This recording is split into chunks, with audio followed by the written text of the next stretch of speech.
لبيك اللهم لبيك لبيك لا شريك لك لبيك إن الحمد والنعمة لك والملك لا شريك لك لبيك اللهم لبيك لبيك لا شريك لك لبيك إن الحمد والنعمة.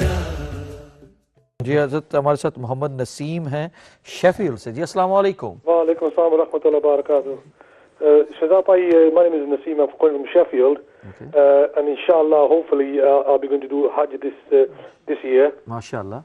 And obviously, I've been learning about the Hajj and the procedures since I did my Umrah in 2 years ago in the month of Ramadan. Okay, I MashaAllah. did my first Umrah on the 1st of Ramadan. MashaAllah. But what the problem? Well, Have these programs been beneficial to you? Alhamdulillah, alhamdulillah, very, because even though I've been, reading up and everything, I think when you actually talk to people, they give you a bit different, they like, the reality of it rather than in the book. But the thing is, when on the first day, when the Imam was showing you the tawaf, Yeah. if you look at the recording, there's a lot of people have got confused with the Ramal and the Ittaba. I know that has caused a lot of confusion. Yeah, and But what we are going to do is, I spoke to the Al Medina at the time, and he said that he made a mistake by, he wanted to talk about the Ramal, but he said about the shoulder being naked. So there is a mistake, but inshallah when we put the program on as repeat, that will be edited. So it'll be done. That was just a slight mistake that we made. That's why people have been questioning as regards to that. And obviously I've been reading them and thinking, I can't find this anywhere. I was looking at all my textbooks and I couldn't find it. Well, it just shows you how many people are watching on my channel. So تقریباً روزانہ اس کا انہوں نے بھی جواب دیا ادھر. ہاں نہیں, وہ اس ریکارڈنگ کے اندر تھوڑی سی وہ مسٹیک انہوں نے, وہ رمل کی بجائے انہوں نے یہ استوا کہہ دیا. تو اس میں تھوڑی وہ انشاءاللہ آئندہ جب پروگرام لگے گا تو ہم اس کو ایڈٹ کر دیں گے. تو پھر دونوں پروگرامز کے اندر بھی ہم نے بار بار یہ بتا دیا, آج بھی شاہ صاحب نے بتا دیا. پھر ایک بار سن لیں, پھر ابھی بھی بتایا اور پھر بتا رہا ہوں کہ رمل 3 چکروں میں ہے اور جو استوا ہے وہ 7 چکروں میں ہے. ٹھیک ہے. And the other question is, I've been told to take 2 sets of Ihram with me. Yeah. Do I need to take 3 or is 2 enough? Okay, inshallah we'll take. It's a very good question, inshallah. And somebody said to me, the gentleman who's taking us, he's been going a lot of years, and he's the guide. Yeah. He's told me to take 2 sets. Okay. But if I need to take 3, I might as well take 3 just in case. But if 2 is enough. Okay, we'll tell you about that as well. And the third question is, also they're saying about sleeping bags. Yeah. Now, they say, I've been told to take a sleeping bag, because obviously it gets cold. Is it Muzdalifah where it gets cold? Okay. Now, obviously the ladies, can they actually slide in them and zip themselves up? And does that also apply to the gentlemen? Can we, use that question has been answered, but we'll answer it again for you. Jazakallah, thank you. Okay then. MashaAllah. ابھی یہاں سے پتہ چلتا ہے شاہ صاحب کہ کتنے شوق سے اور پھر نوٹ کر رہے ہیں باتیں. دیکھیں نا, میں سمجھتا ہوں کہ یہی ہمارا یہاں بیٹھنے کا جو آپ احباب کے لیے فائدہ ہے, ہمارے علماء کا یہاں آنا آپ کے لیے دیکھیں نا کتنا فائدہ مند ہے. تو اگر آپ کو ایک بات اس کے اندر آپ نے دیکھا کہ بھئی یہ بات آپ نے ایسے سنا ہے تو یہ ایسے بیان کی گئی ہے, تو آپ پوچھتے ہیں تو یہ اس کا بھی جواب آپ کو مل رہا ہے, تو بڑی خوشی ہوئی ہے کہ ماشاءاللہ آپ نے کال کیے. اور بہت سارے ایسے احباب ہوں گے جنہوں نے ماشاءاللہ جو سوالات کرتے ہیں. تو اللہ تعالیٰ آپ کو سلامت رکھے, آپ پروگرام پسند کرتے ہیں اور پتہ چلتا ہے کہ آپ دیکھتے ہیں اور سنتے ہیں اور صحیح طور پر اس پروگرام کا فائدہ ہو رہا ہے. جی شاہ صاحب. تو اب یہ تو بات ہو گئی کہ یہ طواف زیارت فرض ہے. طواف زیارت یہ جو فرض ہے یہ حج کا رکن ہے, اس کے بغیر حج مکمل نہیں ہوتا. جی جی. اچھا, آپ نے بال بھی کٹوا لیے, احرام بھی اتار دیا, سارا کچھ ہو گیا. اب آپ کے لیے احرام والی وہ شرائط تو نہیں ہے ساری, لیکن جب تک آپ طواف زیارت نہیں کریں گے, یہ ایک علیحدہ شرط ہے, یہ جدا شرط ہے, اس کو سب لوگوں نے یاد رکھنا ہے. جب تک طواف زیارت نہیں کریں گے آپ کے اوپر آپ کی بیوی جو ہے وہ حلال نہیں ہو سکتی. ٹھیک ہے, نکاح میں ہونے کے باوجود. ٹھیک ہے,